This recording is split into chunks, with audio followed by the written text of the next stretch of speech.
Là, y a-tu quelqu'un qui est capable d'être honnête intellectuellement puis de dire que Samuel Piette n'est pas de niveau MLS? Là? Ça prend quoi? Le match d'en fin de semaine, ça a été l'exemple parfait. La quantité de ballons qui te récupèrent, d'espace qui te couvre, qui bloque, je comprends pas comment on a encore ce débat-là. Il donne le 11 aux joueurs très tard. J'ai parlé à des joueurs. Ils ne savaient pas le samedi matin. Le match est à 2h. Donadel, le mardi, tu savais à peu près ce qu'il faisait. Là, les gens vont commencer à découvrir Philippe Lafleur. N'importe qui a passé un speech d'avant-match dans un vestiaire avec lui s'en rappelle.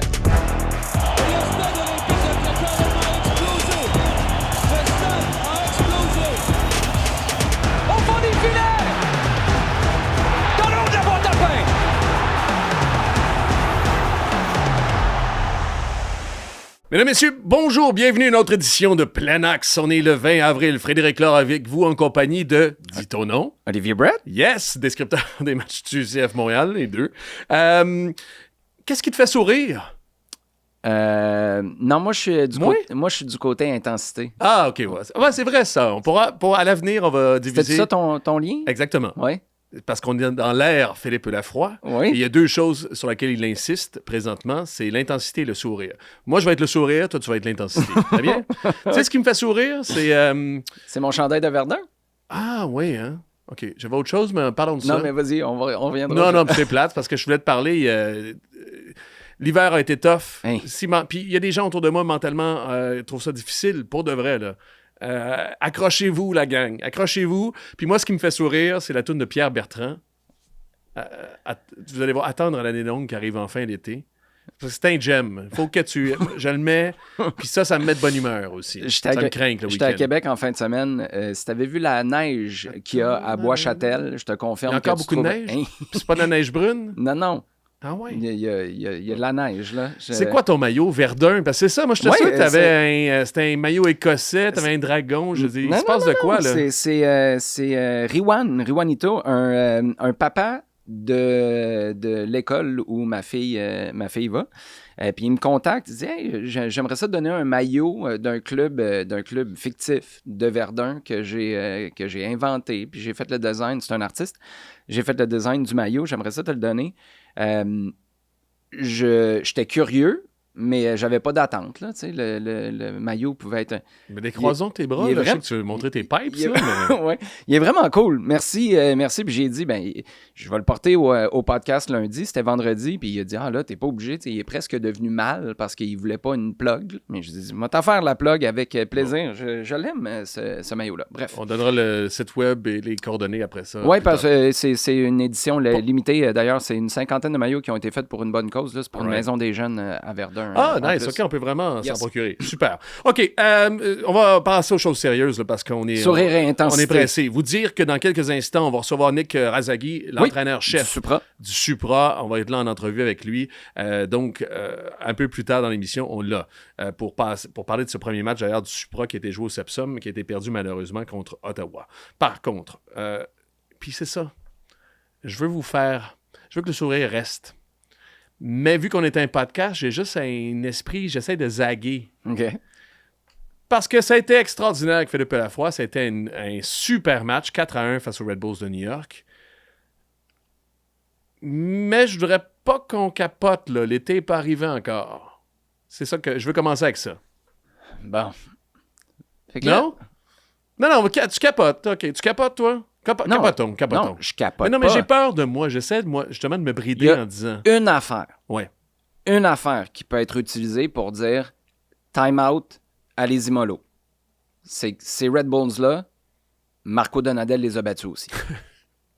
Oui. Mais tu peux pas faire de règle de 3, par contre. Pas de la même manière. Non, c'est ça. Pas de la même manière. Mais c'est la seule chose. Si tu veux être cynique, c'est la seule chose que tu peux utiliser. Parce que dans le contenu, là, moi, je suis désolé, puis les gens sur les médias sociaux, là, vous partez en peur avec Philippe Lafroy, il y a pas... Attends une minute, là, il y a une semaine, on disait qu'il n'y avait aucune qualité dans cette équipe-là, que c'était tout croche, que le recrutement était pourri, que là, tu regardes, là, si tu connais rien à rien, tu fais juste débarquer au Stade Saputo, puis tu regardes ce match-là, CF Montréal a une équipe qui a de l'allure. Assurément. Avec des joueurs qui sont capables de jouer ensemble. Hey, le contraste entre Philadelphie, où tu garoches en avant n'importe comment pour Prince Owusu, qui, en passant, n'est pas un target man. Je sais qu'il a la shape d'un target man, mais... Il est capable. C'est pas son pain et son beurre, là. Mais il est capable. Ben, Hey, fais attention à ce que tu dis de mon Prince. Non, mais Prince... Là, non, mais je continue à sourire. J'ai une question après pour toi, pour Prince Owusu, qui est un gars là, que j'apprécie beaucoup. Là. Je suis pas en train de dire on le flush, mais c'est pas ses qualités là, de jouer sur lui. Lui, c'est un gars qui est plus pour combiner au sol, pour rentrer dans la surface de réparation. Bref, là où je veux en venir, c'est que contre Philadelphie, c'était n'importe quoi. C'était une catastrophe de spectacle. Puis là, avec le même groupe, tu arrives à jouer. Tu as des échanges, ça bouge, ça change de point d'attaque, tu réussis. Et puis, tu as fait jouer Samuel Piette aussi, là, mais à quelque part, ça valide Lucas Saputo, ça valide la qualité de cet effectif-là, ça valide Samuel Piette. C'est sûr qu'il faut que tu reconstruises tout ça la semaine d'après aussi, sinon tu es de retour au point de départ. Mais on ne va pas bouder notre plaisir non plus. Ça a tellement été pourri depuis le début de la saison de voir un match abouti de même, soleil au stade Saputo, face à une équipe des Red Bulls qui, historiquement, te donne du trouble. On va pas commencer à cracher dans la soupe. Par rapport à tout ce que tu as dit, deux choses. Ben, par rapport à ce que j'ai dit, moi, je suis le bonheur diffus, tranquille. C'est ça que je veux. Pas... T'es les huiles essentielles, là. Un petit non, mais peu, j'ai fini avec les psychotropes, OK? J'en ai eu besoin de beaucoup ces dernières années, mais maintenant, je veux le bonheur tranquille, le bonheur simple. Laissons le temps au temps pour Philippe Lafroy. Ça, je veux dire. C'est ça mon zag du début. L'autre affaire, tu parles de tactique, ou du moins de la différence entre Philadelphie et les Red Bulls. Il y a eu 4 entraînements.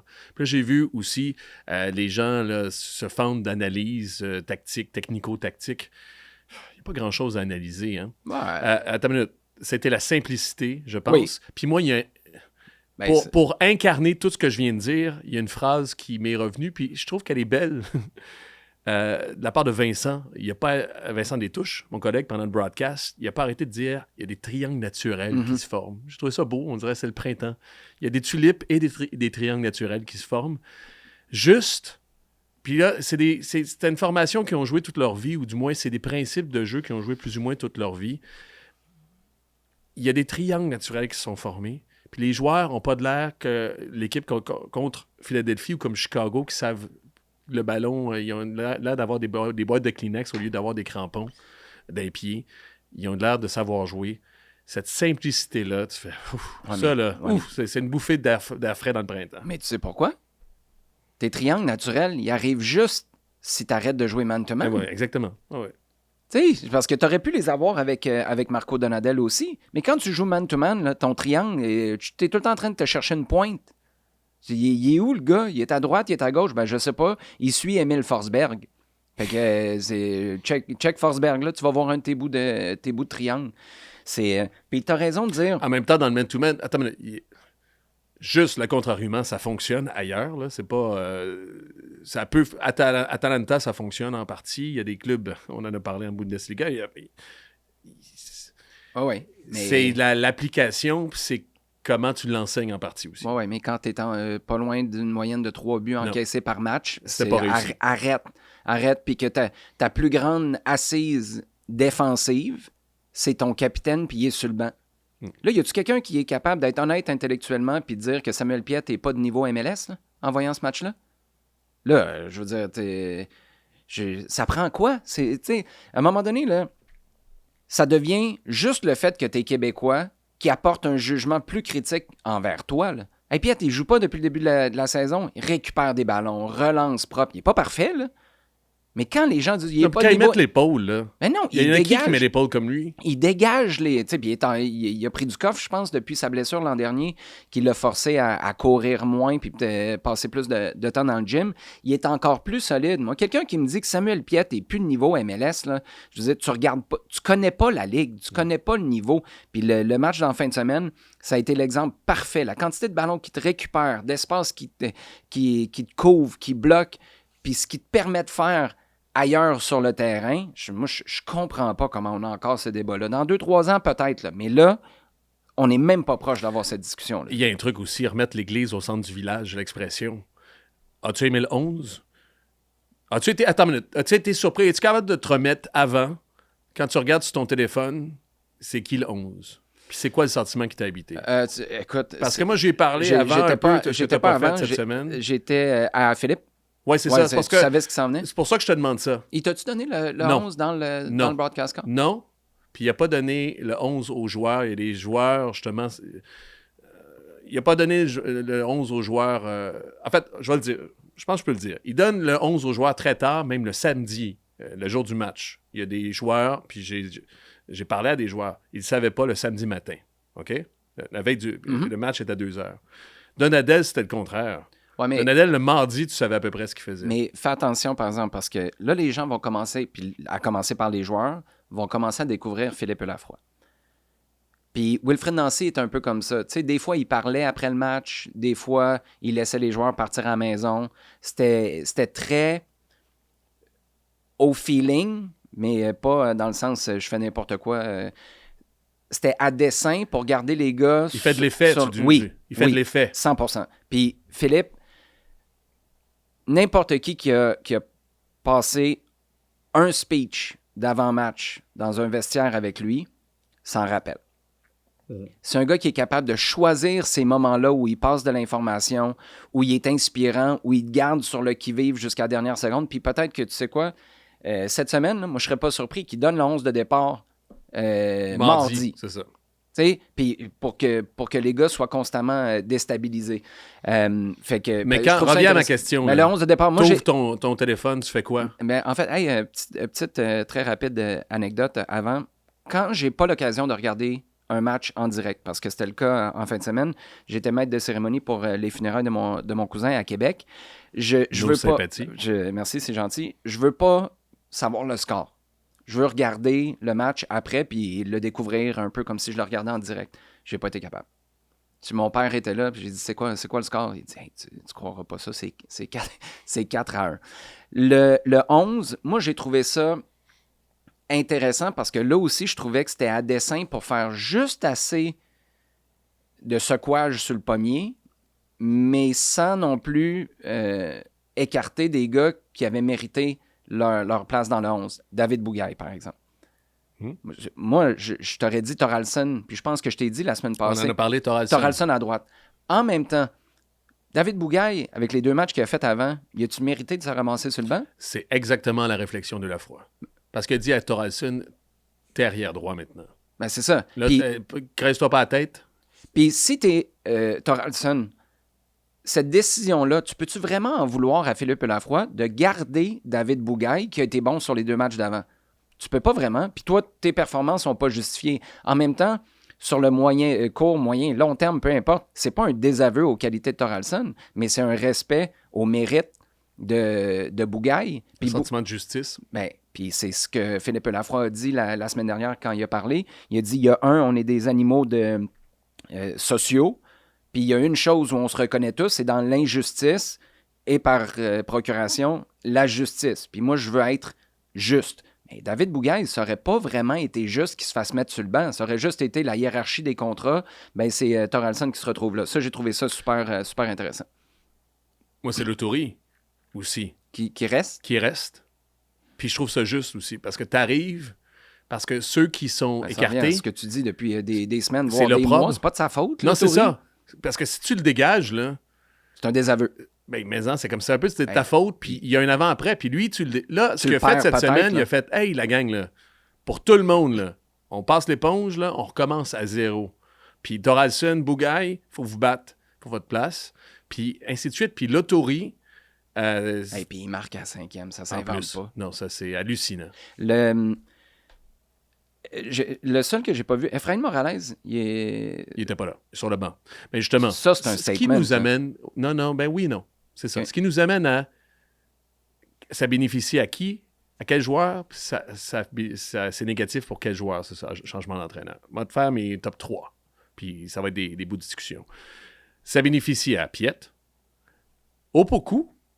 Parce que j'ai refait le depth chart dont tu parles depuis le début. Mm-hmm. J'ai abondamment cité la semaine dernière. Opoku, il s'est replacé là-dedans. Clairement. Puis tu sais quoi? C'est un gars qui, dans la manière de jouer de Philippe Lafroy, où tu changes le point d'attaque, Tu as des gars sur les côtés qui sont plus isolés. Lui, il peut relancer sa carrière là, dans les prochains mois. Puis j'ai mis Jalen Neal. Ça, c'est à court et moyen terme. Mm-hmm.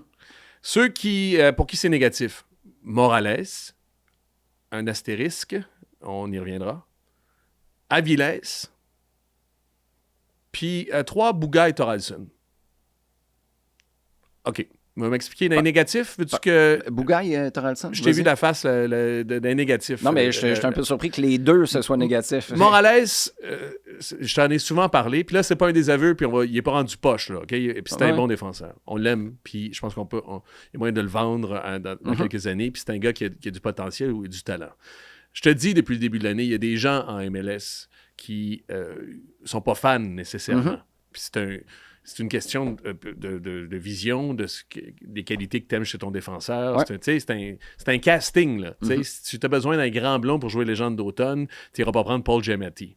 Quoique, Paul Giamatti dans Légende d'automne, je sais pas si... Peux-tu boire du vin dans un vignoble Tu penses que Jacob pourrait nous faire un Paul Giamatti avec les cheveux de Brad Pitt? Alors, Morales, il a besoin d'être reconstruit. On disait, il déclinait. Après le début de saison. Après le début de saison. Il a besoin de prendre un pas de recul. Tu es au début de ta carrière, ça va bien aller, mon gars. Tu sais, contre l'Irak, là, ceux qui ont vu, il est responsable de quelques affaires aussi. Relax. Reprends ton temps, puis reviens, puis rebats-toi. Moi, je trouve que... C'est pour ça que j'ai mis un astérix. Pour le court terme, c'est pas payant pour Morales, mais je pense que c'est un pas en arrière pour 2 pas en avant. Aviles, c'est juste parce qu'il y a Maxime Truman qui a mis sur Twitter là, que samedi matin tôt, alors que je te dis qu'il y a plein de joueurs qui ne savaient pas s'il jouait dans... Lui, il dit « Je ne suis pas dans la feuille de match ». Qu'il fasse couler cette info-là, ça ne me donne pas le goût vraiment de le revoir avec Montréal, mais bon, ça, c'est moi. Surtout quand tu as un changement d'entraîneur, puis que tu chignes, là, garde-toi une semaine avant de chigner, là, peut-être, entre toi et moi, non?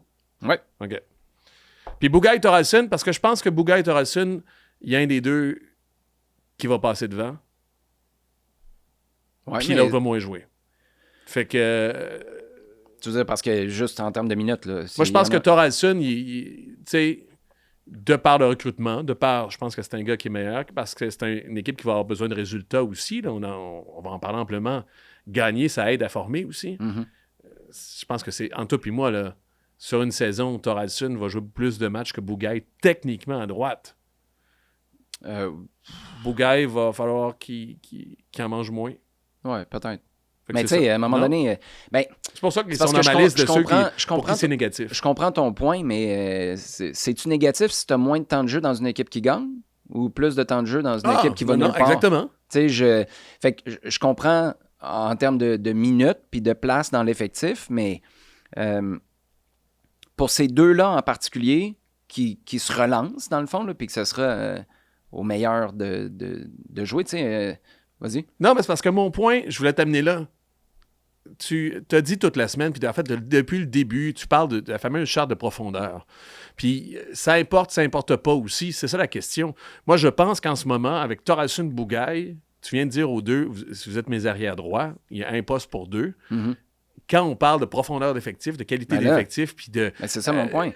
C'est que tu dis là... De rivalité interne, c'est ça. Mais là, tu dis, on a une équipe... Toute équipe qui se respecte en MLS, là, qui veut vraiment faire les séries, puis c'est ce que Philippe Lafroy disait la semaine dernière. Moi, si on se bat à la toute fin là, pour une place en série, puis on est là, on est dans le mix, il n'y aura aucune surprise. Là. C'est la qualité. Déjà, juste ce commentaire-là. On s'entend-tu que ça détonnait avec ce qu'on avait l'impression que Marco Donadel avait comme conception ou perception de son groupe? Tu sais, ses décisions en cours de match, ses choix, c'était souvent pour empêcher l'autre d'être bon, tu sais, parce que, quelque part, moi, c'est le raccourci intellectuel que je fais, là, c'est que tu ne crois pas tant que ça en ton groupe, fait qu'il faut que tu contres l'autre. Mais là, c'est le contraire que tu as eu, c'était non, on se concentre sur nous, on est capable de jouer. Quand tu clarifies les choses, toute équipe qui se respecte en MLS a des gars de qualité qui ne jouent pas ou qui jouent moins. Je veux dire, moi, j'ai pas de problème avec ça. Là, par contre, où ça va devenir intéressant, c'est que tu as Longstaff, Lottori. OK? Tu les as reconduits. Ne serait-ce que pour service rendu cette saison dans un contexte ultra difficile où tu n'allais jamais bien paraître parce que tu jouais ce fameux man-to-man-là sous Marco Donadel, ils sont là. Mais là, quand Amaya et Carmona reviennent, c'est qui joue, là? Puis Herbert, en passant, est revenu 8. Parce qu'au début de l'année, j'étais sous Donadel, Herbert, c'est pas un 8. Puis je pense que j'avais raison. Mm-hmm. Mais en même temps... c'est pas un ailier, là. Non, mais c'est ça. On là, dit la même affaire, là, c'est un 8. Là, tu as un 4-3-3 là, avec un triangle au milieu. Mais on en parle depuis le début. C'est groupe-là, le nombre de 8 qu'ils ont. Puis là, on va revenir à... Si tu gardes cette animation-là, on revient à ton problème de cet hiver. Quand Piet n'est pas là... Mais c'est l'Autori. Ouais, mais tu t'es pas amélioré là. Mais tu as l'Autori puis Craig. Ouais, c'est un défenseur central improvisé milieu défensif. Puis l'Autori qui pèse pas. Moi, je pense que si tu le fais, il va être bien meilleur dans ce poste-là qu'il l'est depuis le début de la saison sous Marco Donadel parce qu'il n'y avait pas de poste vraiment attitré. C'est un milieu de terrain qui courait après le gars, après son adversaire. Fait qu'il va être meilleur. Mais tu gardes-tu le niveau à ce poste-là de Piet quand c'est l'Autori? Non. Fait que tu sais, mais ça va être fascinant, là. Si tu es capable d'enchaîner la semaine prochaine avec un autre résultat comme ça, puis là, tu as les Carmona, les Amaya qui reviennent, on note... Sinchuk aussi.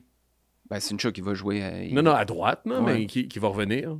Ah, mais Sinchuk, s'il y en a un qui se dit, hey, c'est Noah Streit qui était là, qui est revenu de nulle part, puis il a été correct, là.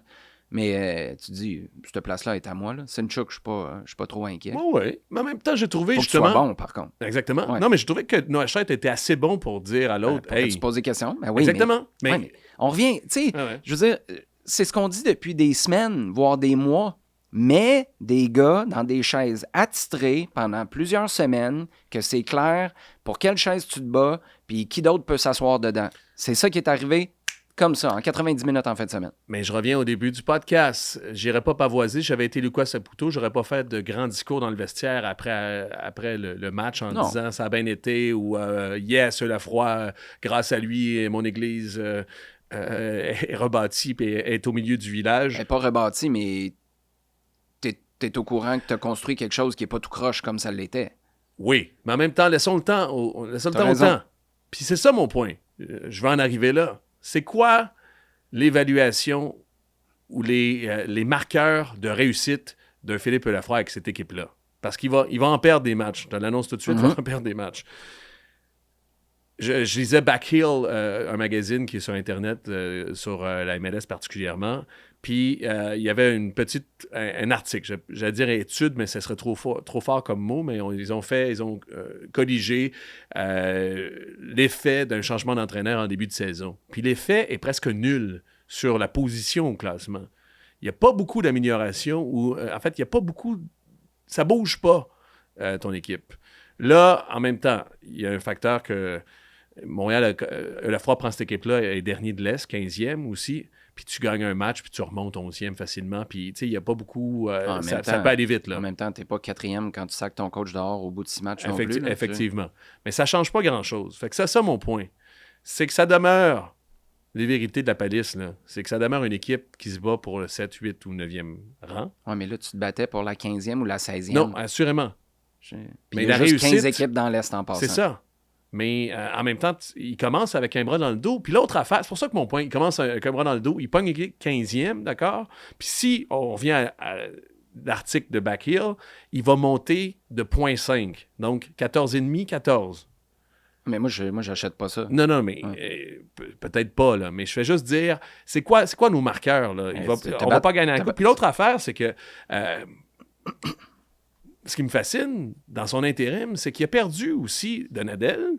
Il a perdu beaucoup de temps en début d'année pour changer tout ça, parce que quand je reviens au niveau tactique, là, il n'a pas réinventé la roue, là. Il n'a pas réinventé le bouton à 4 roues. Il a juste dit... Je reviens à la fameuse phrase, les triangles naturels. Il a laissé le monde sur le terrain, il a donné 2-3 indications, pas les surcharger. Bref, il n'y a pas une révolution tactique qui s'est opérée parce qu'il a perdu du temps à cause de Donadel au début de l'année. Me suis-tu, là? Oui, mais la révolution tactique, c'était Donadel. Non, mais c'est ça. Puis il arrive à ce moment-là, il fait juste remettre les choses simples. Alors qu'il est capable de complexité, puis il va complexifier l'affaire Lafroy. Ça, c'est ça. Mm-hmm. C'est ça mon point. Puis l'autre affaire, c'est qu'il manque 2 adjoints. Il y a 2 gars qui sont partis avec Donadel. Ça, c'est un sacré défi pour un entraîneur. Tu as des bras en moins. Juste pour poser les cônes, tu as des bras en moins.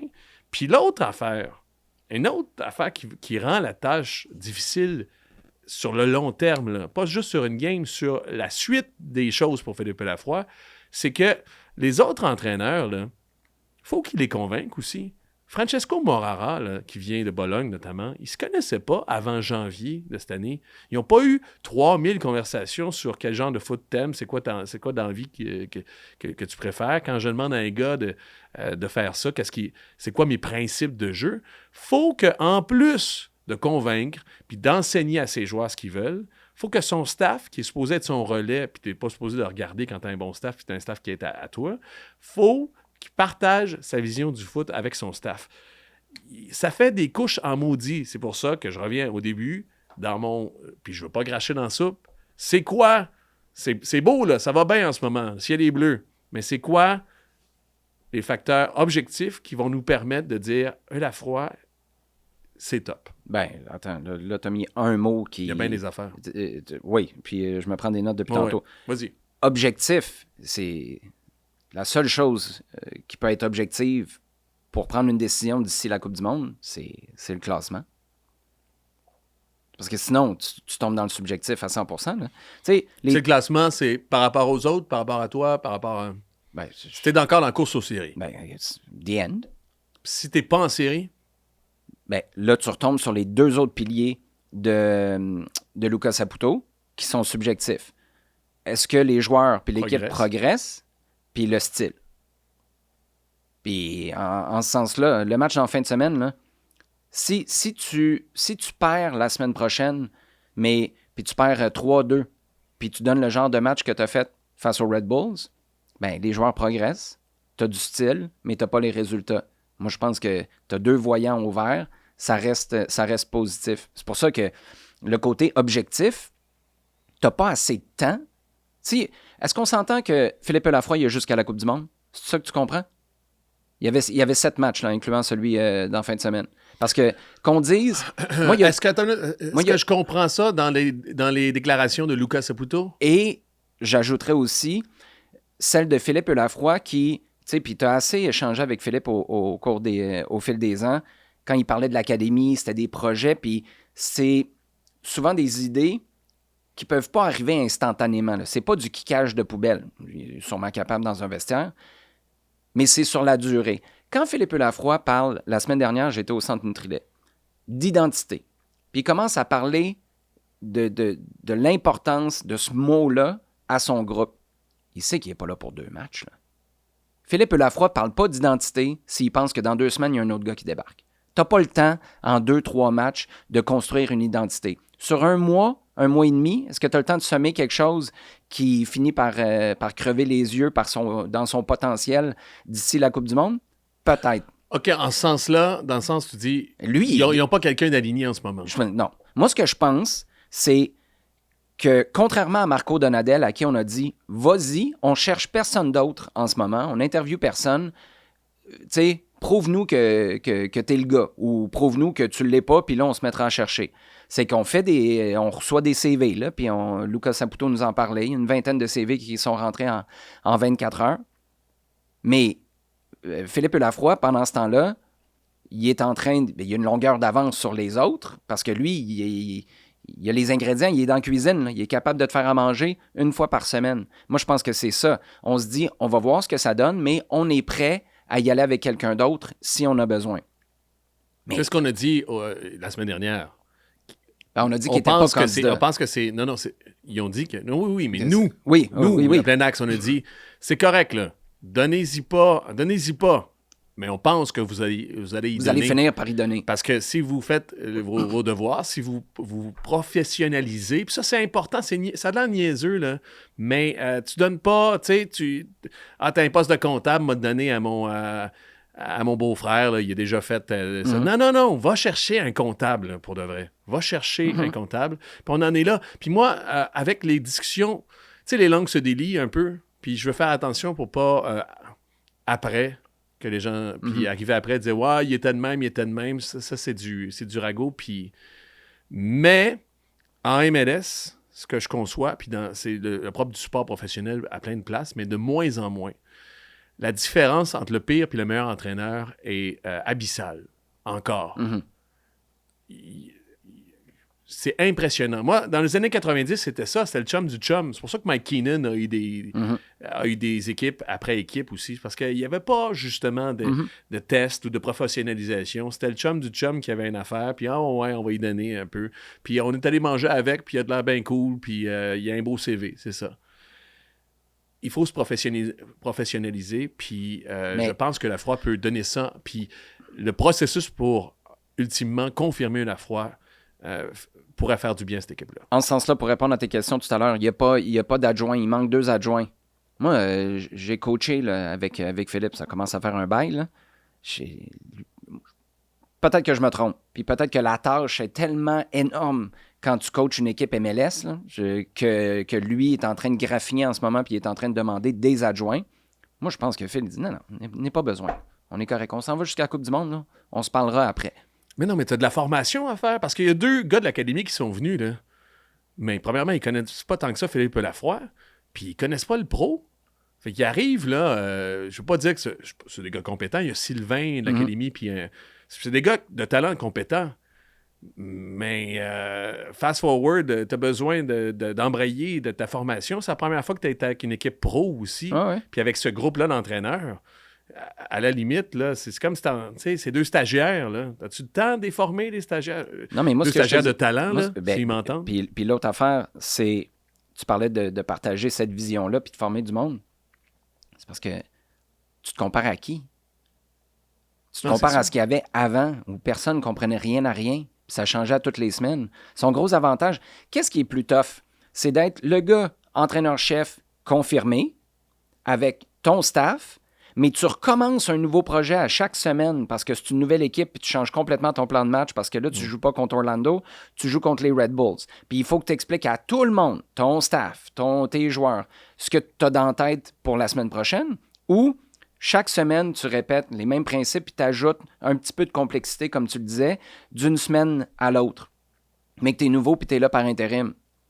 Moi, je pense que tu as plus de chances on est d'accord. Dans le deuxième cas de figure. On est super d'accord. Moi, je fais juste souligner que le scouting de l'autre adversaire, les coups de pied arrêtés, la planification de la semaine, tu avais 2 gars de plus dans ton staff qui allaient chercher le café en plus. Mais... Là, c'est du temps supplémentaire. C'est beaucoup de travail parce que tu en as 2 de moins.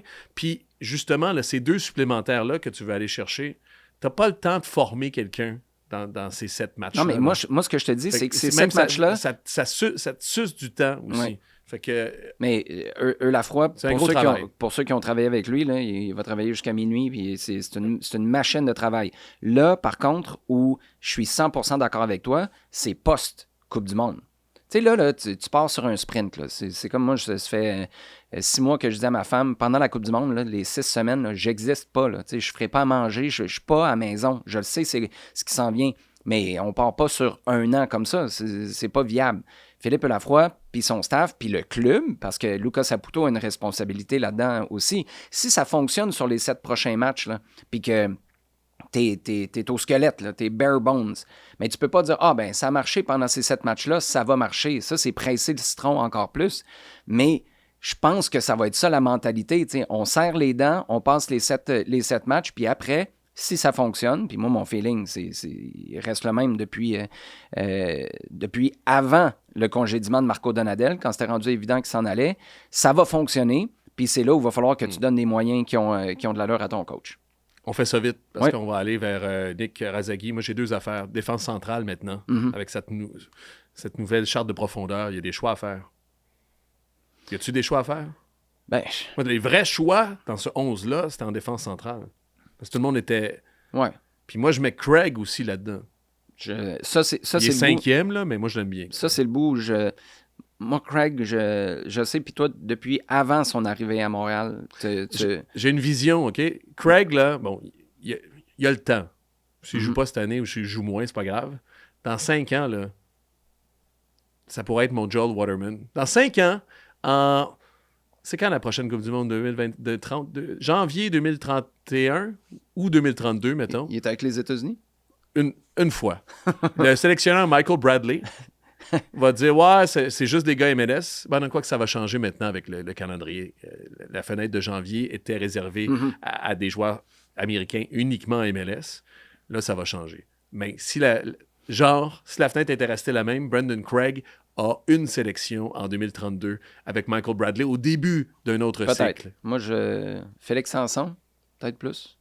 Avec l'équipe américaine? Non, mais avec... Y a-tu 2 passeports? Avec... je pense que oui, en fait. Non? Ou il habitait-tu? Ou c'était-tu ses parents qui habitaient aux États-Unis? Non, mais il est capable d'être waterman dans 5 ans. OK, c'est bon. Fais de la parenthèse sur Brendan Craig. Défense centrale. Peut-être. Mais la défense centrale, je sais pas. Ça fait partie des... tu sais, tu as des évidences, là. Jaime, il faut que tu le fasses jouer jusqu'à la fin. Puis là, la fin, on va voir c'est quoi. Prince Owusu, c'est ton gars, jusqu'à preuve du contraire. Samuel Piette, Gillier, mais en défense centrale, quoi? Non, mais on parle de défense centrale. Non, mais ce que je te dis, c'est qu'il n'y a pas d'évidence en ce moment. C'est Philippe Lafroy qui a le pouls. Moi, je m'attendais pas à ce qu'Efrain Morales se fasse mettre sur le banc en fin de semaine. T'attendais-tu à ça, toi? Non.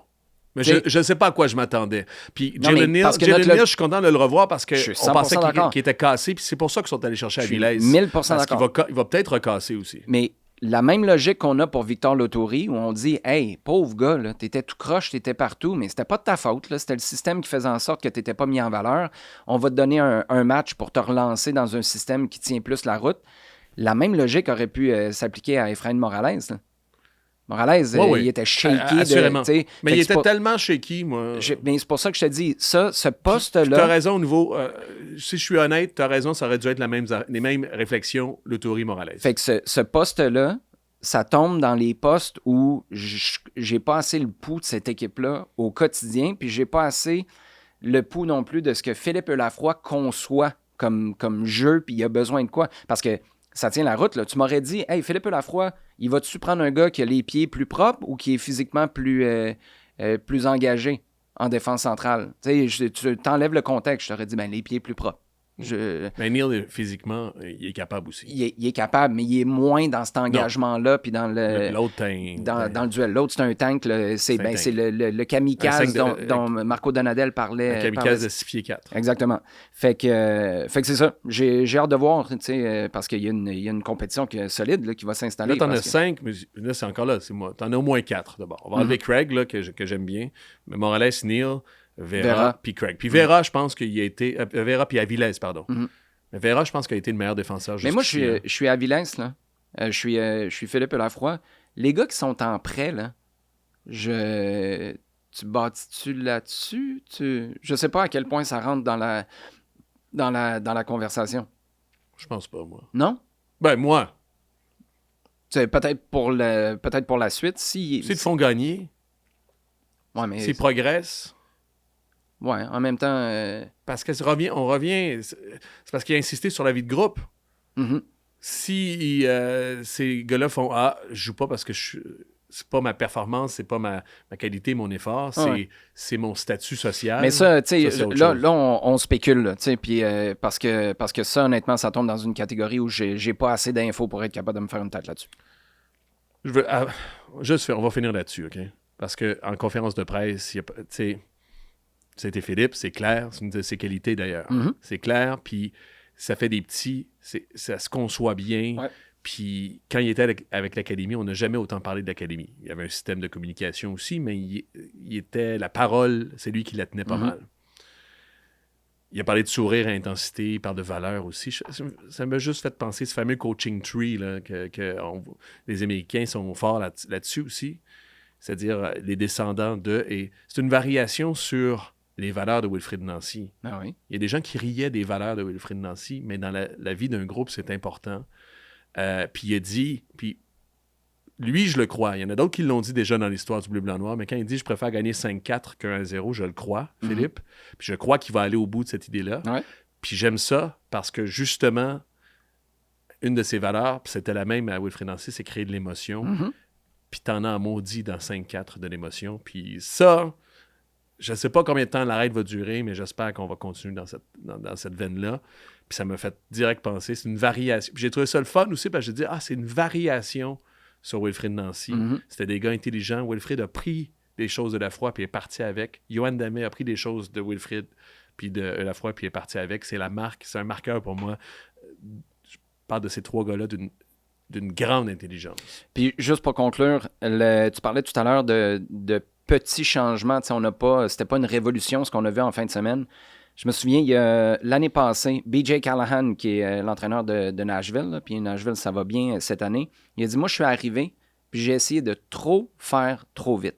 Trop d'informations, trop de changements, puis je me suis rendu compte qu'il fallait que je lève le pied de l'accélérateur parce que ça rentrait pas, puis ça créait plus de confusion qu'autre chose. Fait que là, je donne des bouchées qui sont digestes là, pour les gars. Puis ça a été un de mes gros apprentissages à mon arrivée à la barre de l'équipe. Philippe Lafroy, en ce moment, c'est ça, là, parce que on va voir, là, il peut y avoir, comme tu l'as dit, un système de jeu, une philosophie qui est ultra complexe. Mais elle est complexe parce que tu as plusieurs déclinaisons d'une même manière de concevoir le soccer, mais il faut qu'elle soit claire, cette manière-là de concevoir le soccer au départ. Puis je pense que c'est ce qu'on a vu en fin de semaine. Avant d'accueillir Nick Razagui, je t'offre-tu une Carlsberg?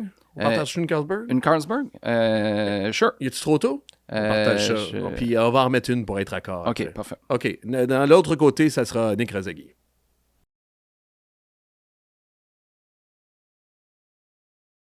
Je vous rappelle qu'il y a toujours 2 façons de suivre les contenus de KO Sport, soit en s'abonnant au ko-sport.tv. Vous avez droit à différentes primeurs, des offres spéciales, des rencontres avec les animateurs de la station. Sinon, vous pouvez toujours nous suivre sur YouTube. Alors, abonnez-vous à notre chaîne. À bientôt! Bon, on est de retour. Édition Plein Axe 20 avril. On est bien heureux, bien content de recevoir M. Nick Razagui qui est avec nous. Salut! Salut! Merci de prendre le temps. Félicitations. Je sais que c'était un moment un peu plus tough. Première série de défaites. Je pensais que tu allais dire lundi matin. Oui, lundi matin. Non, je fais des blagues. Mais on te reçoit le lendemain de cette malheureuse défaite face à Ottawa. Par contre, si c'était un sport jugé, vous méritiez amplement beaucoup de points. Peut-être pas un 10 sur 10, mais pas loin d'un 8 sur 10. Tu veux-tu commencer avec des notes tout de suite? Ben écoute, on pourrait. Je suis de même. Je suis awkward comme hôte. Nick, tu vas apprendre à me connaître aussi. Merci d'être là d'abord, de prendre le temps. C'est un plaisir de t'avoir. Merci pour l'invitation. Écoute, ton feeling justement qui t'habite, on est 24 heures, moins de 24 heures dans le fond, après ce match-là, le premier à domicile, c'était au Sepsum. Qu'est-ce qui te reste à ce moment-ci, lundi matin? Bien sûr, je suis mitigé parce qu'on a perdu et c'est décevant et frustrant pour toute l'équipe. En revanche, on a fait un très bon match. On a été dangereux, on a osé, on a fait plaisir aux spectateurs. Il manquait juste le but ou les buts. Je suis convaincu que si on a marqué un but, on aurait marqué plusieurs. So, c'est décevant de ne pas avoir fait ça.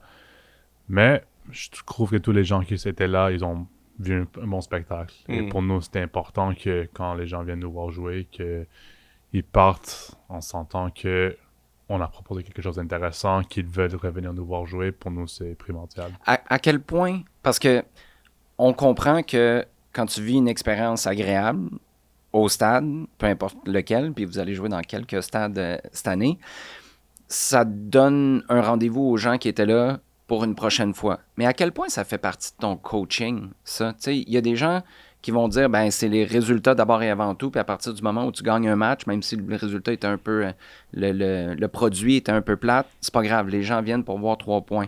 À quel point ça fait vraiment partie de ta manière de concevoir le coaching, ce spectacle-là, ce show-là? Cette question, ça n'aura jamais de bonne réponse avec 1000 dents de foot, parce que chacun a sa philosophie, mais pour moi, ça dépend de beaucoup de choses. Si tu gagnes pas, les gens vont pas venir te voir jouer. Mais si c'est plate, est-ce qu'ils vont vraiment vouloir revenir? Est-ce que ça va leur faire rêver? Sûrement, si on gagne 2, 3, 4 matchs, sûrement les gars vont revenir. Mais pour moi, c'est important qu'on est au Québec, on joue à Montréal hier, et les gens d'ici s'attendent à un spectacle. Et on a beaucoup de joueurs talentueux dans notre équipe. Donc, c'est important de aussi jouer avec leur qualité. Et leur qualité, c'est de faire un spectacle. Et on a vu hier des dribbles, des combinaisons, des actions de feu, le pressing, même dans le travail, c'était spectaculaire à voir dans un sens. ça en fait partie, mais c'est aussi juste les qualités naturelles des joueurs. Il y a il y a aussi un tacle avec... T'as-tu déjà vu un tacle en faisant la split, toi? Oui, j'ai vu. Le défenseur. J'ai jamais vu ça de ma vie. Ça, c'était... Il a crié hier, je pense, en même temps. C'était extraordinaire. Hey, avant d'aller plus loin, là, c'est parce que tu as raison, il n'y a pas de bonne réponse par rapport à ça. Le spectacle, on gagne dessus, tu sais, est-ce que les gens... le Supra, jusqu'à présent, c'était top, OK? La pré-saison, le branding, la présence des médias, le feeling québécois, mais comme le Cosmos de New York, hein, les gens ne voulaient pas vendre le brand du Cosmos de New York parce qu'ils disaient, ce brand-là, que tout le monde adore, on achète des chandails, mais s'il commence à gagner ou perdre, s'il commence à être poche, ou, on en vendra moins des chandails. Là, ce que je pense, après 2 matchs, ce qui est franchement réussi, c'est l'aspect soccer, justement. C'est que le sportif suit. Le sportif suit, justement. Les babines suivent les bottines, les crampons suivent la prétention. C'est-à-dire que ce qui ressort de dimanche, qui a été quand même une défaite, c'était une ambiance de soccer, c'était du sacré. 5000 personnes. C'était du vrai, là, c'était du foot, ça puait le foot. Puis deuxième affaire, c'était une équipe conquérante que j'ai vue sur le terrain. Puis on a beau parler de talent, on a beau parler de philosophie de jeu, c'est une équipe qui avait le couteau entre les dents. Puis ça, écoute, moi je l'ai raté, j'étais supposé d'être là, puis j'ai un contretemps personnel, mais ça passait à travers la TV. Puis ça, franchement, c'est une super réussite pour le début, tu sais. Puis je pense qu'on les attendait dans le détour. On voyait le sportif, tu veux dire? Exactement. L'administration, le marketing était bien. On se disait, bon, qu'est-ce que ça va donner le sportif? Encore. Mais c'est là le sportif. Fait que c'est sûr que top comme début. C'est sûr que tu as relativement bien mis la table avec le match d'ouverture. Mais ça. Parle-nous de ce match-là. Vous gagnez. Tiens, on va commencer par le commencement. Le challenge en fin de match d'ouverture. Vous êtes dans l'Ouest. Puis là, ceux qui ont plus ou moins suivi la Première Ligue canadienne ont fait qu'est-ce qui se passe? Parce qu'il est en train de prendre un challenge dans un match de soccer. On n'a pas ça en MLS. Un challenge qui fonctionne parce que ça vous perdez, entre guillemets, votre challenge, mais le joueur en question se fait expulser parce que c'est son 2e carton jaune. Ça vous permet d'avoir l'ascendant, un homme en plus pour les dernières minutes. C'était déjà dans les arrêts de jeu. Puis vous marquez. Tout ça, là, je ne sais pas par où prendre ça. D'abord, les émotions. Le match, c'est un aboutissement. Puis comme Fred disait, ça concrétise le produit sur le terrain d'une machine en arrière qui roule depuis des mois. Mais tant que tu n'as rien fait sur le terrain, tu ne vaux pas grand-chose. Puis peut-être par la suite, combien de temps vous avez pensé à réfléchir à comment vous utilisez les challenges, puis à quel point il a fallu que tu te mettes dans la tête que c'était vraiment un outil important? Évidemment, ce match-là, c'était plein d'émotions. Et on parlait tantôt de philosophie et tout, mais gagner ou avoir des points dans ce match-là, déjà, c'est plus important pour la confiance de tout le monde, la crédibilité de l'équipe. Parce qu'un match nul, là, on s'en parlait la semaine, c'était déjà une réussite. Là. Je veux dire, tu aurais pu spinner ça, mais que ça finisse comme ça en plus. C'est ça. On se disait ça à 2-2, on souffrait un peu, on s'est dit, OK, si on a un match nul là, ça passe. C'est ça qu'on veut gagner. Et on dit avec les gars, ça vaut pas la peine de jouer pour des matchs nuls. Comme si on gagne un match, on perd un match, c'est 3 points. Si on fait 2 matchs nuls, c'est 2 points. Ils sont déjà là. Dans les 2 matchs, on est gagnant, si on veut le voir comme ça. Même si c'est crève-cœur quand tu perds comme ça hier. Mais le challenge, c'était une situation que j'ai appris pendant le match, pour être honnête. C'est quand eux, ils ont fait un challenge contre nous, contre Abou Sissoko, pour un rouge, et il a eu un jaune. J'ai compris qu'il peut y avoir des jaunes sur les challenges. C'était un peu apprentissage dans le moment, parce que oui, on a vu les règles avant, on connaissait la base, mais après, c'est le vivre, c'est un peu différent. Ouais, ça va vite, là, pendant. C'est ça. Deuxième challenge, le même joueur a pris un carton il y a 2 minutes de l'action, et après, il met ce tac, on a un avantage. Le jeu continue assez longtemps, mais mon staff a communiqué qu'il y a déjà un carton jaune, donc on a eu l'idée de juste pourquoi pas. Fait que t'allais pas pour le rouge, tu savais que t'allais pour le 2e jaune. Oui. Mais j'ai même dit à Lab, est-ce qu'on peut faire un challenge pour une 2e jaune? Il a dit non, ok, on challenge pour le rouge. Ça revient en même. C'est comme ça que le système fonctionne, et là, on a vraiment compris que c'est tout inclus quand tu fais un challenge. On avait déjà perdu 1, mais il reste 3 minutes, donc ça sert à rien. Et au pire, si on perd le challenge, on peut respirer 2 minutes parce qu'on souffrait un peu dans le match. Ça a tombé qu'ils ont pris un rouge. Et même à ça, ils ont presque marqué après. C'est nous qui ont marqué à la fin. Ça, c'est juste la folie. C'est le foot. Ça, c'est hors de notre contrôle. Donc, c'était vraiment plein d'émotions. Je pense que c'est mieux qu'on a joué sur la route parce que jouer chez nous dans plein d'émotions premier match, ça aurait été encore plus compliqué parce qu'on était nerveux au début. À se contrôler, là. Ouais, c'est normal. Même tous les gars qui ont joué dans la ligue sont pros, jouer pour le Supra, ça représente quelque chose d'un peu plus. So, tout le monde était un peu nerveux et c'est normal. Right? So. Tu fais quoi comme coach par rapport à cette émotion-là? Tu la contrôles ou par rapport surtout à tes joueurs aussi? Il devait avoir de la tension, tu devais le sentir dans le vestiaire. Tu fais quelque chose pour briser ou tu te dis ça va être moteur, cette émotion-là ou cette fébrilité-là? Contrôler les émotions, c'est presque impossible. Après, c'est juste la perspective que tu as par rapport à les émotions et le moment. Son boss, c'est Rocco. Hein. Exact. So, je pense que ça en parle. So. Donc, tu t'en sers. Si c'est Rocco, ça fait dynamo, c'est sûr. T'as pas le choix. Essaye de dire à tout le monde de contrôler ses émotions quand t'as Rocco Placentino comme président. Non, mais justement, direct de 220, direct dans le cœur de l'équipe. T'apprends, tu viens de dire, t'apprends des choses. T'apprends beaucoup de choses aussi parce que c'est pas ton... Ouais, c'est ton premier poste professionnel, dans le fond. Full patch, je dirais. Qu'est-ce que tu apprends le plus? J'ai posé comme question, moi j'ai dans mes notes le rapport aux médias aussi. Est-ce que qu'est-ce qui est la courbe d'apprentissage la plus aiguë pour toi, la plus steep là, en quelque sorte?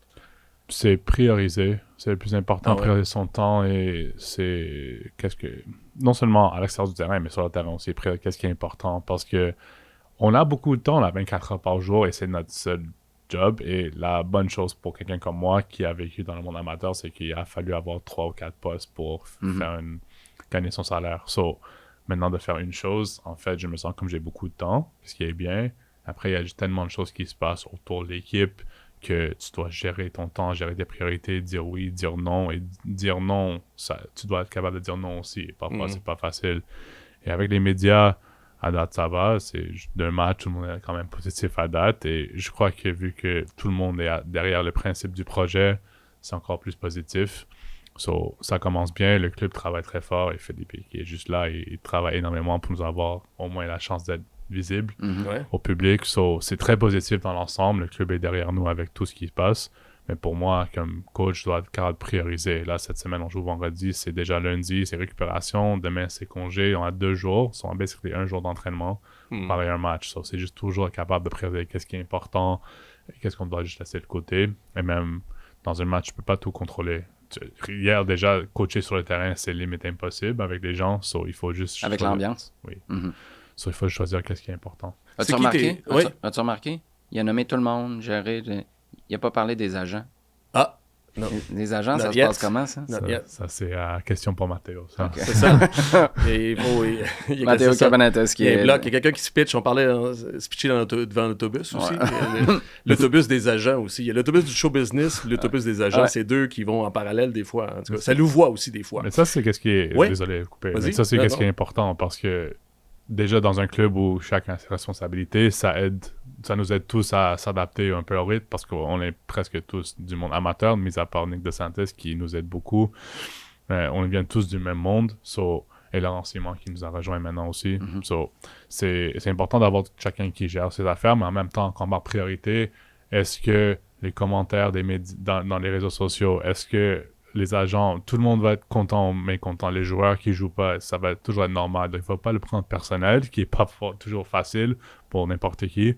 Mais vu qu'on comprend un peu le contexte, quand un joueur est fâché de ne pas jouer, c'est une bonne chose, c'est normal. Si un agent veut voir pourquoi les joueurs ne jouent pas, c'est mieux qu'un agent prend l'intérêt dans son joueur que pas. Dans le big picture, c'est une bonne chose. C'est juste... Parce qu'il croit en son produit, là, il croit en son protégé. Fais attention, Olivier, il y a des directeurs sportifs, il y a des joueurs, des coachs, il y a des arbitres qui nous écoutent. Je pense qu'il y a des agents aussi qui nous écoutent. Il faut faire attention. Ça se pourrait. Je veux savoir, parce que moi, je te connais peu, en fait, mais c'est qui, si tu avais à nommer des modèles d'entraîneurs aussi pour toi, pour qu'on te connaisse un peu plus, est-ce que, puis ça peut être aussi Guardiola, ça peut être n'importe qui, mais dans ta tête, si t'as un idéal de coach ou de leadership, c'est quoi tes modèles de leadership? J'ai vraiment pas de modèle principal. J'essaie d'en tirer un peu de tout le monde pour créer mon propre modèle. Parce que c'est important d'être authentique, selon moi. Et ça une des choses que j'aime pas sur les joueurs, c'est qu'il faut jouer ton foot dans un système, oui, dans un cadre, oui. Mais la façon dont les gars jouent, je pense que l'extérieur, on peut voir qu'ils jouent leur jeu. et qu'on a parlé de Loïc, on a parlé de Sean juste tantôt avant de commencer ça, on dirait qu'ils peuvent s'exprimer sur le terrain. Ça, c'est pour tous les joueurs. Donc, pour moi, j'aime m'exprimer comme coach. Donc, j'essaie de retirer un peu de tout le monde, que ce soit en étant plus jeune sur Alex Ferguson, que ce soit José Mourinho, que ce soit Guardiola, Ancelotti, Luis Enrique, mais aussi que ce soit un coach de, je peux dire n'importe quel club au Québec amateur qu'on a joué à U15.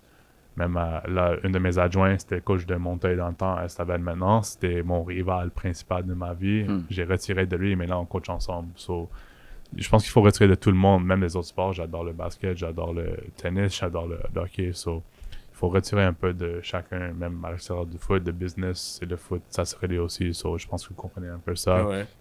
So, tout ce qu'on peut retirer de chacun, de chaque situation, on le fait. C'est comme moi je le vois. L'ambition. Je pense que j'ai vu, c'est ta bio LinkedIn qui commence avec ça. Je suis un coach ambitieux. À terme, ta carrière a l'air de quoi? Ta carrière commence pas cette année, mais ta carrière professionnelle commence cette année comme plusieurs de tes joueurs. C'est drôle parce qu'on avait la discussion la semaine passée ou il y a 2 semaines de la place de la Première Ligue canadienne dans la trajectoire des joueurs, dans la trajectoire des coachs qui veulent passer à un autre niveau ou qui veulent faire une carrière pendant 20 ou 30 ans en Première Ligue canadienne. Ça, on va le découvrir parce que c'est une ligue qui est seulement vieille de 7 ans. C'est quoi la trajectoire que tu vois pour toi?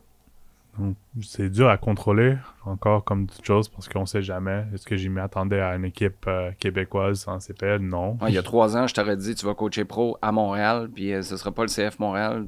Impossible. Tu aurais eu des questions. C'est ça. So, je crois que ça change vite au CF Montréal, pour rien dire. Le nom? Je sais pas. Pour je sais pas. Je sais que je vais continuer à progresser dans mon coaching. J'ai des ambitions d'aller le plus loin possible. Je vais pas me limiter. Et j'ai vécu déjà un long parcours amateur, donc je sais que tout est possible, vraiment. Je sais que ça se fait. So, c'est une question de performer où je suis. C'est une question d'aller au-dessus. Et ça va prendre du temps et du vrai travail. J'ai un bon staff autour de moi qui pense de la même façon, donc ça m'aide beaucoup. Et j'aime m'entourer avec des personnes comme ça. Et on parlait de Rocco tantôt. Ça commence avec lui parce que quelqu'un qui avait ses ambitions pour l'équipe CPL, là, c'est là. Et sûrement avec Rocco, il y a d'autres choses dans sa tête qu'un jour, ça va se produire. So, on est tous de like-minded pour aller le plus loin possible et essayer de faire ça quelque chose. Mais pour l'instant, je suis très content et fier de représenter ma province. Qu'est-ce qui a le plus changé dans ton quotidien? Tu parlais tout à l'heure de passer de plusieurs tâches à une seule, qui est entraîneur-chef. Mais l'impératif de résultat, tu me diras, Rocco était ton boss dans une autre vie aussi, puis Rocco, les résultats sont toujours importants. Fait que ça n'a peut-être pas changé, mais tu as plus d'argent qui est en jeu, tu as la carrière de certains joueurs pour qui c'est un gagne-pain aussi. Au quotidien, qu'est-ce qui a le plus changé? Dans le positif, la stabilité de vie, que tout soit, comme je dis, j'ai un horaire plus ou moins fixe maintenant. Au début, c'était pas possible parce que le club installait tout, les équipes, on faisait l'équipe et tout, mais maintenant, tout est assez stable dans la routine. Ça, c'est positivement. Et positivement, je peux focus sur une équipe et c'est tout. Après, dans l'adaptation, c'était vraiment une question des petits détails au quotidien qui changent. Donc, par exemple, même pour je peux prendre l'exemple de joueurs pour aider à mon rôle de coach, mais un joueur qui n'a pas joué professionnellement avant, et on a parlé encore tantôt des qualités de certains joueurs qu'au fur et à mesure du temps, on va les voir. Mais ces joueurs-là, ils apprennent ça, c'est ma job maintenant. C'est pas le foot. Mm-hmm. So, je suis là 5 fois, 6 fois semaine. Ils sont contents, ce qui est super bien. Ils apprécient. C'est très positif, ça. Mais après, est-ce qu'ils savent que s'ils ne performent pas bien, ils vont pas jouer ou ils vont être en dehors du 18? Hier, on avait 11 joueurs qui n'étaient pas dans le 18. Parmi certains jeunes, oui. Mais si on voit la qualité des joueurs à l'extérieur du 18, c'est très fort. So, c'est apprendre comment être un pro. C'est apprendre qu'à chaque joueur a quelque chose à jouer. Et dans le coaching, c'est comprendre parfois qu'il y a des choses qui sont obligés à faire parce que c'est pas pour le plaisir. Donc, d'un côté, je suis content, je viens du monde amateur parce que je viens par volonté et pas pour l'argent de base. Right? Je suis pas habitué à ça. En revanche, je dois apprendre, parfois, ça c'est obligatoire, ça c'est non, ça c'est oui. Et en amateur, tu t'adaptes beaucoup parce qu'ils travaillent, c'est ça. Donc c'est juste mentalement se replacer. Tu peux imposer. un peu plus parce que tu sais que c'est pour le bien, bien commun. C'était une question, dans le fond, que j'avais avant l'entrevue, puis on y arrive, là. À quel point, parce que tu as une pression de résultat, t'en parles, à quel point tu te sens qu'il y a une pression de formation aussi, de par ta position, de par le fait qu'il y a des joueurs qui arrivent qui sont pour une première fois professionnels, de comprendre que c'est pas un 9 à 5, tu punches pas, puis après ça, tu retournes chez vous, puis tu manges des chips, puis tu joues à Fortnite. À quel point... Puis tu as des jeunes aussi qui ont encore de l'ambition, mais ils ont tous de l'ambition, mais des plus jeunes, Biello, entre autres, qui est avec toi. À quel point tu te mets une pression de formation aussi en tant que coach? Je me la suis toujours mise, la pression de formation, parce que dans mon amateur, c'est plus ça. Mais en même temps, je crois, même au niveau professionnel, qui ne prêtent pas assez d'attention à la formation de joueurs et le développement de joueurs, que ce soit en dehors du terrain, qui a un gros manque, ou sur le terrain aussi. Et même les David Choinière, les Oussama Bougalmi, les Abou Sissoko, qui ont joué dans la ligue, ils peuvent apprendre. Et ils ont envie d'apprendre. Et comme je pense, Abou, c'est le premier exemple, parce que dès le premier jour qu'on s'est rencontrés, il a parlé qu'il veut progresser en tant que joueur, c'est sa priorité. Mais c'est quelqu'un qui a gagné 3 championnats, qui a 30 ans. Lui, il a des ambitions encore plus élevées pour sa vie à lui et sa carrière. C'est juste quelqu'un comme ça qui dit « je veux progresser », ça part déjà à ça. Donc, je suis habitué et je pense que c'est important et je valorise ça déjà de base. Les pressions de gagner, ça rentre un peu comme... J'ai jamais joué avec une équipe pour pas gagner, jamais de ma vie. Ça va rien changer. Et j'ai dit après le match, on est nouveau, oui, ça va prendre du temps, oui, mais je vais jamais te demander pour du temps. Moi, on a perdu and that's it. C'est pas acceptable dans ma tête. C'est comme ça qu'on fonctionne. Donc là, quand je vais rentrer à la pratique tantôt, c'est que j'ai lui, je vais aider avec ça et ça aujourd'hui. Donc, naturellement, tout va ensemble. Je les développe et avec plus de qualité, sûrement éventuellement, ils vont mieux performer. Et c'est comme ça avec le staff aussi. On est tous en développement. Et moi, je demande beaucoup à David, à Abou, à Oussama et même aux jeunes joueurs, qu'est-ce que je peux faire de mieux? Pour mon staff, même chose. On a vraiment cette bonne ambiance entre nous qu'on est très ouvert d'esprit, qu'on peut se critiquer, mais de la bonne façon pour être capable de se développer. Parce que tout le monde veut avancer, mais si on ne fait pas ça, on va juste rester ici ou peut-être retourner à l'autre monde. So. Est-ce que tu travailles avec un groupe de leaders? Il y a des entraîneurs qui font ça, qui identifient un noyau de leaders, puis c'est le relais. Est-ce que tu fais ça, toi, comme coach? Oui, il faut toujours s'adapter un peu au groupe, mais avec ce groupe-là, de base, encore, tu as David, Abou, et on a 3 autres gars qui sont dans le leadership, mais après, on a beaucoup d'expérience dans le groupe, so on peut se fier à plusieurs gars pour faire le leadership. Donc, on les laisse un peu gérer ça et je crois beaucoup dans le fait que les joueurs doivent être capables de prendre responsabilité avec un bon cadre, avec le soutien de l'entraîneur parce que c'est pas laissé seul. Mais quand une équipe est saine et positive, c'est quand les joueurs commencent à prendre en main les affaires. So, il faut que les coachs mettent le cadre pour que ça se passe comme ça. Donc, on a un bon groupe de leaders.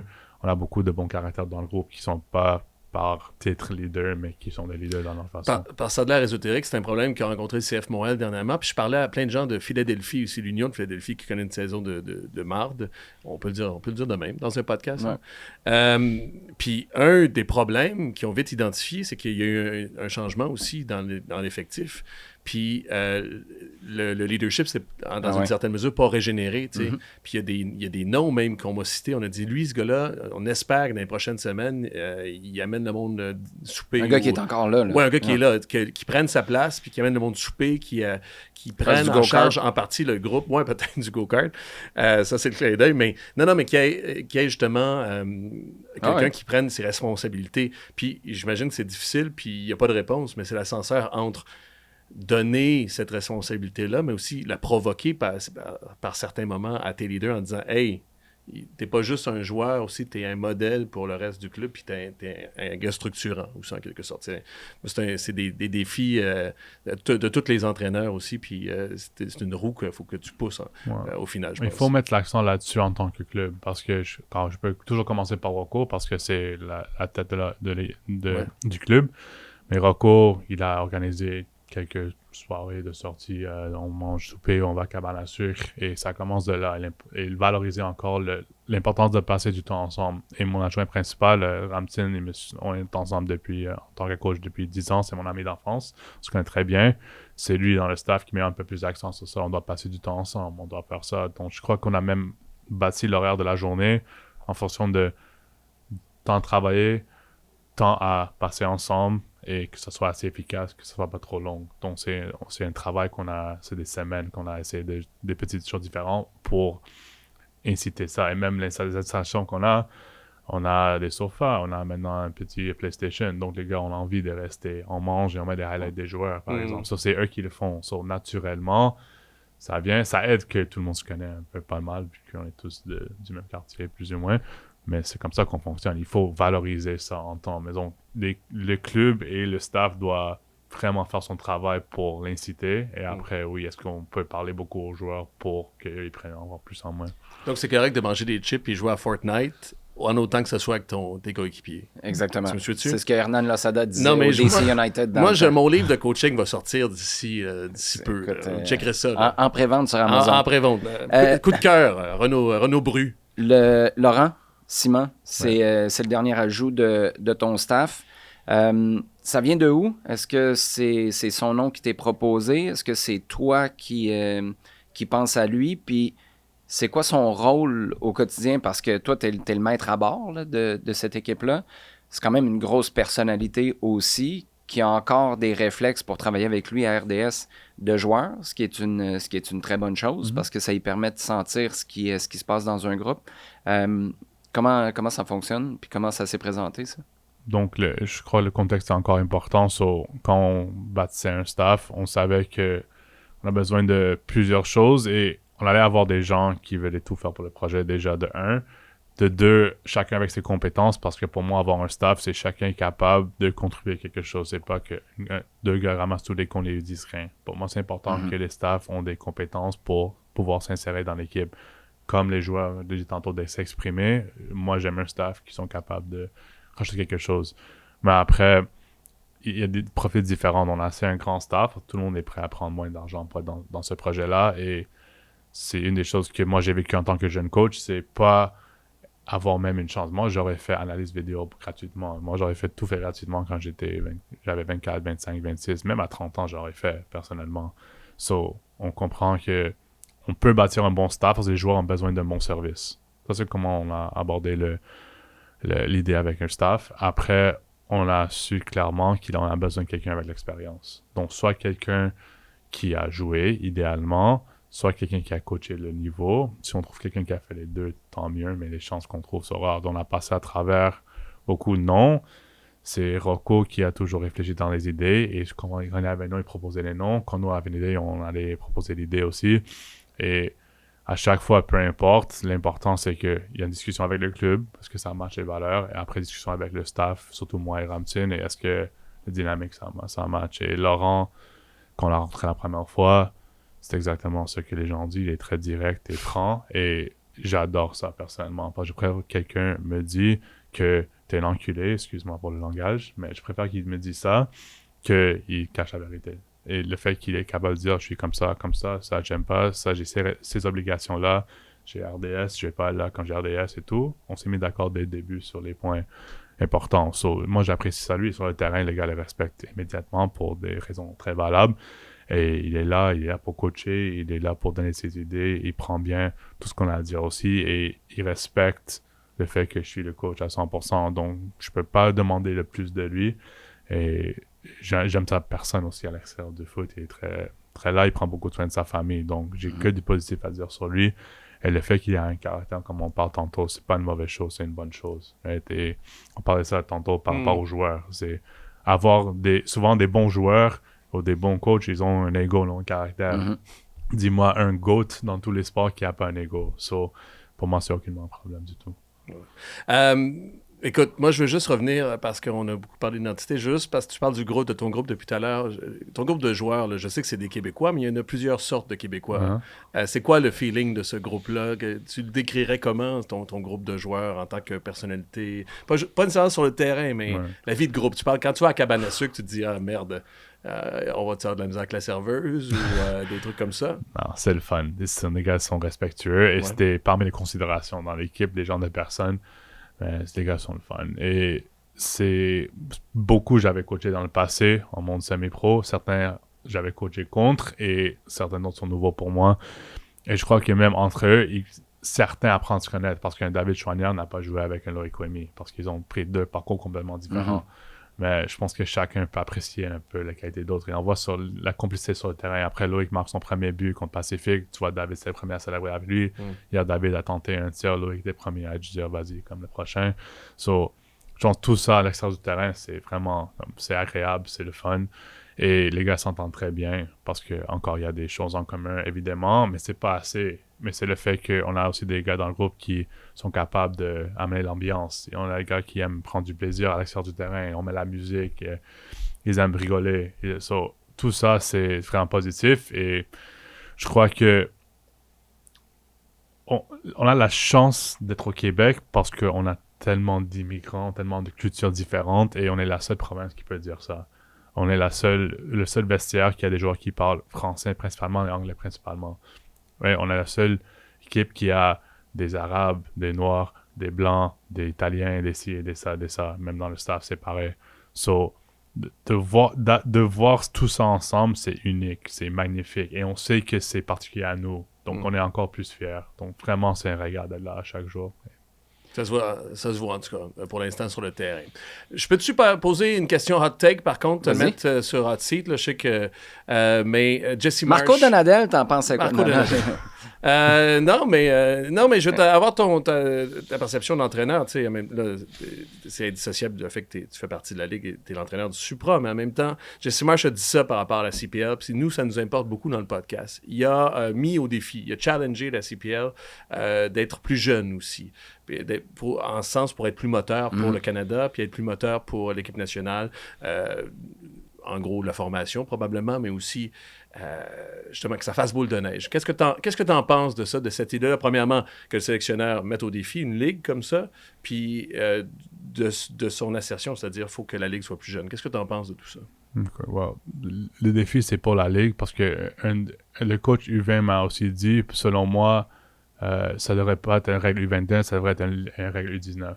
Parce que l'équipe nationale, ça termine à U20, donc ça sert à quoi d'avoir U21, selon lui. Je trouvais intéressant. Après, ça dépend de la situation de la ligue. De base, c'est une ligue de développement. Il y a des règles de base. C'était une ligue de développement, des règles de combien d'immigrants, combien de Canadiens et tout ça. So, ça, c'est le choix de la ligue. Pour moi, le sport, c'est les meilleurs vont au plus haut niveau. Et c'est pas une finale. Donc, il n'y a pas de...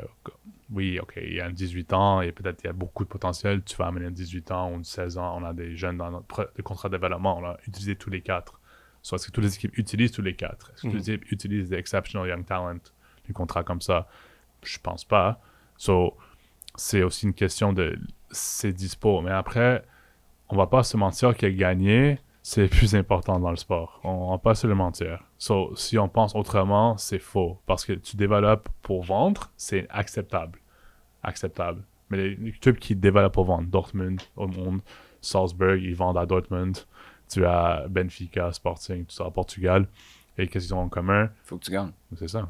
So, c'est les clubs qui sont compétitifs à chaque année. Right? CF Montréal 2022. Mais CF Montréal 2026, ils vont-tu vendre s'ils perdent comme ça? Non, mais moi, je dis 2022 parce que c'est ton année record. C'est là où tu vends Alistair Johnston, tu vends Ismaël Koné, t'en vends un char et une barge. Là, même le coach a gagné un championnat après avec Columbus. So, cette équipe-là, ça en parle déjà. Tu gagnes, les gens vont regarder. Et c'est le sport, c'est compétitif. Donc, oui, il y a un aspect de développement. On parlait tantôt. Je valorise beaucoup la formation des joueurs.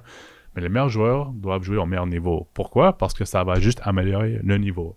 Et si le niveau est au maximum possible, là, par force de qualité, les joueurs vont s'améliorer. Parce que, je peux rendre ça simple. Comme coach, tu me donnes 23 très bons joueurs à l'entraînement. C'est l'entraînement qui va développer. Je peux rien faire. Et ils vont jouer des 5 contre 5 pendant 1 heure. Ils vont progresser. Et je l'ai vécu en semi-pro. Je le vis déjà maintenant. C'est une priorité d'avoir de la profondeur dans l'équipe. Mais juste en jouant des bons joueurs, et avec des bons joueurs, contre des bons joueurs à chaque jour, tu vas progresser plus qu'un coach peut te faire progresser, selon moi. Après, le coach a sa part aussi.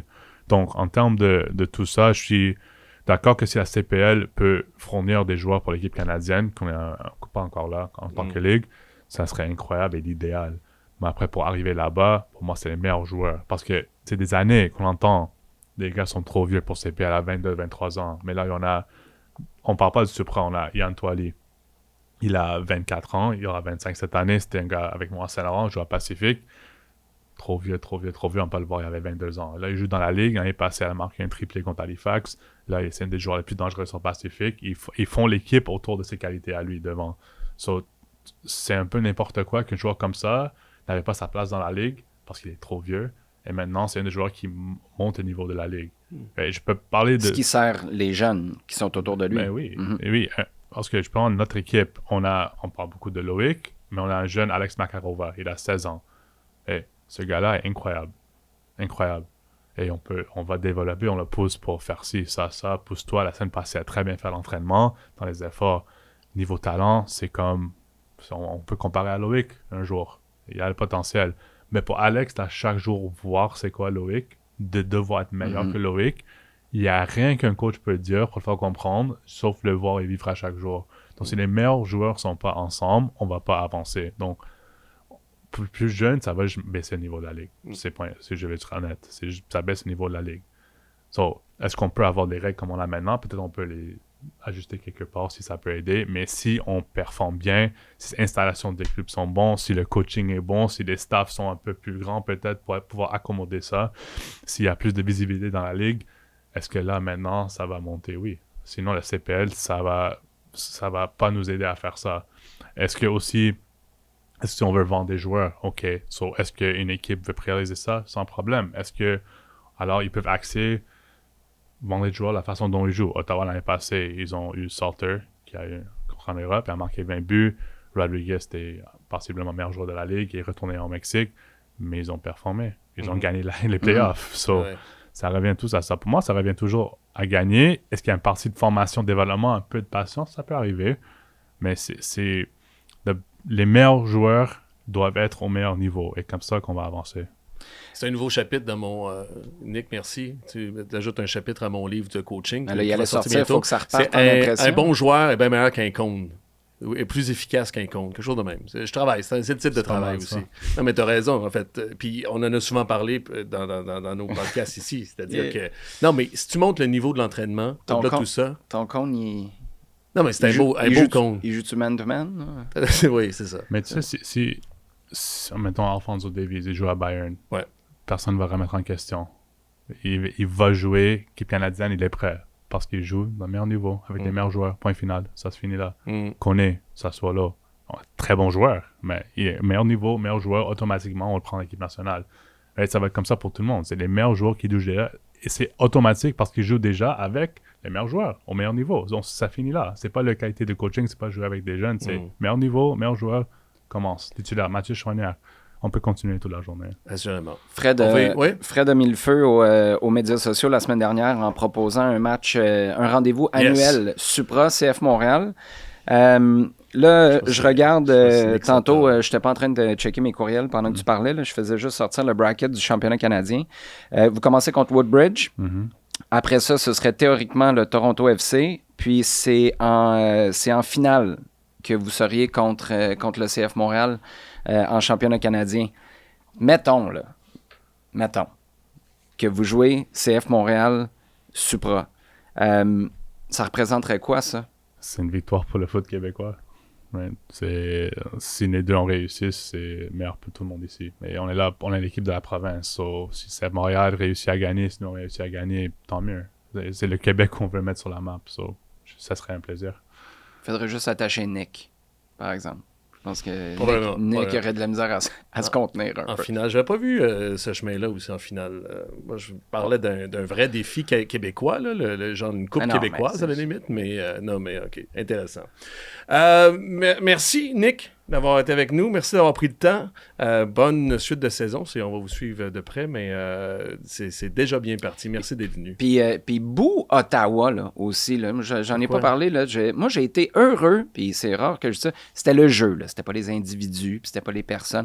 Mais que Ottawa se fasse huer parce qu'ils font 152 passes de gauche à droite, font la technique du crabe. Non, mais sachant que c'est le premier match à domicile d'une équipe qui n'existait pas jusqu'à avant hier, là, à la maison, que les supporters aient la connaissance du foot pour être capable de dire « Guys, ça ne vous tente pas de jouer un peu, là, parce que c'était une catastrophe à Ottawa par moment, en arrière. » Moi, j'ai apprécié ça. Je pense que tu disais que ce serait une victoire pour le foot québécois. Mais d'entendre des supporters dans les estrades qui savent ce qui se passe, ils sont pas juste là pour jouer des tambours ou encourager leur cousin ou leur neveu, peu importe. Bref, je voulais souligner ça, puis Ottawa, come on, jouer vers l'avant un petit peu, là, puis ça va permettre à Sean Rea, Chouanière, Kwemi de marquer un petit peu plus souvent. Moi, depuis que j'ai 4 ans, mon sentiment, c'est l'indifférence par rapport à Ottawa. On salue la colline. Je suis Canadien. Merci, merci Nick. Merci Nick. Merci les gars.